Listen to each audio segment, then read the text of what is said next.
Àṣírí tú, ọwọ́ tẹ ọmọ ogun ojú òfurufú ilẹ̀ wa tó ń ta nǹkan ìjà olóró fáwọn agbébọn. Iléeṣẹ́ ọlọ́pàá orílẹ̀-èdè wa ti fọwọ́ òfin mú ọ̀gbẹ́ni Ahmed Mohammed tó ti dìgbà kan jẹ́ ọmọ ogun ojú òfurufú orílẹ̀-èdè yìí ẹ̀ka tìpínlẹ̀ Kaduna àti ọ̀rẹ́ rẹ̀ kan ọ̀gbẹ́ni Mushiri Abubakar.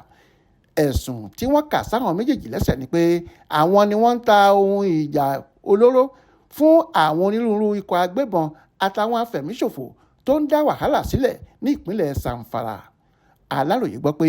kò ju nǹkan bí ọdún 5 lọ tí Ahmed darapọ̀ mọ́ àwọn ọmọ ogun ojú òfurufú ilẹ̀ wa táwọn aláṣẹ náà fi gba iṣẹ́ lọ́wọ́ rẹ̀ padà nítorí tó ṣẹ̀ sófin orílẹ̀-èdè yìí.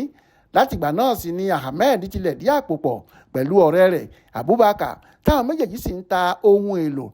táwọn ọmọ ogun orílẹ̀-èdè yìí ń lò fáwọn oníṣẹ́ ibi gbogbo nínú igbó kó tó di pé ọwọ́ tẹ̀ wọ́n lógúnjọ́ oṣù kejìlá ọdún 2023 tó kọjá yìí níjọba ìbílẹ̀ Shinkafi nípínlẹ̀ Zamfara.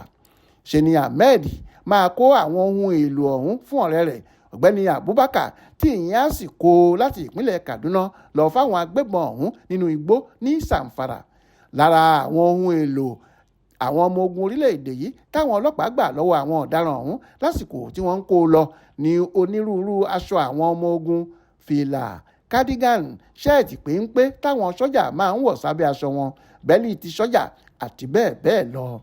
Alukoro iléeṣẹ́ ọlọ́pàá orílẹ̀-èdè yìí ọ̀gbẹ́ni Múyìwá Adéjọbí tó fìdí ìṣẹ̀lẹ̀ ọ̀hún múlẹ̀ fáwọn oníròyìn lọ́jọ́ tísídẹ̀ẹ́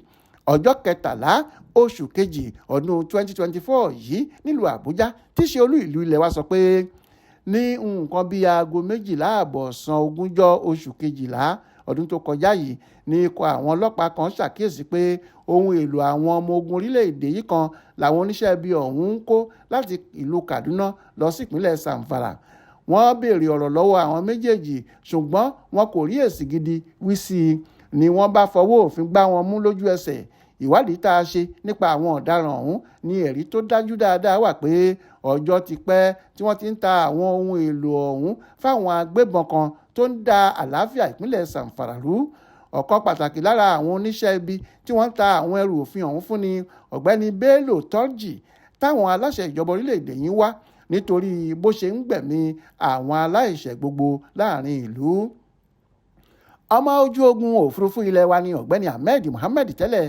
ṣùgbọ́n àwọn aláṣẹ ìjọba orílẹ̀-èdè yìí gbaṣẹ́ lọ́wọ́ rẹ̀ nítorí àwọn ìwà rádaràda kan tí wọ́n bá lọ́wọ́ rẹ̀. Kò ju nǹkan bí ọdún 5 lọ tó fi ṣiṣẹ́ pẹ̀lú iléeṣẹ́ ológun orílẹ̀-èdè yìí kó tó di pé wọ́n lè dànù. Àwọn aláṣẹ iléeṣẹ́ ọlọ́pàá orílẹ̀-èdè wa ti ṣèlérí pé àwọn kò ní káàárẹ̀ ọkàn lójúnà láti gbógun ti àwọn ọ̀daràn gbogbo nílẹ̀ wa, pàápàá jùlọ àwọn tó ń ṣàtìlẹ́yìn fáwọn ọ̀daràn gbogbo tó ń da àlàáfíà ìlú láàmú. Adéwálé Adéoyè ló ṣàkójọpọ̀ ìròyìn ọ̀hún fún Aláròyé online television.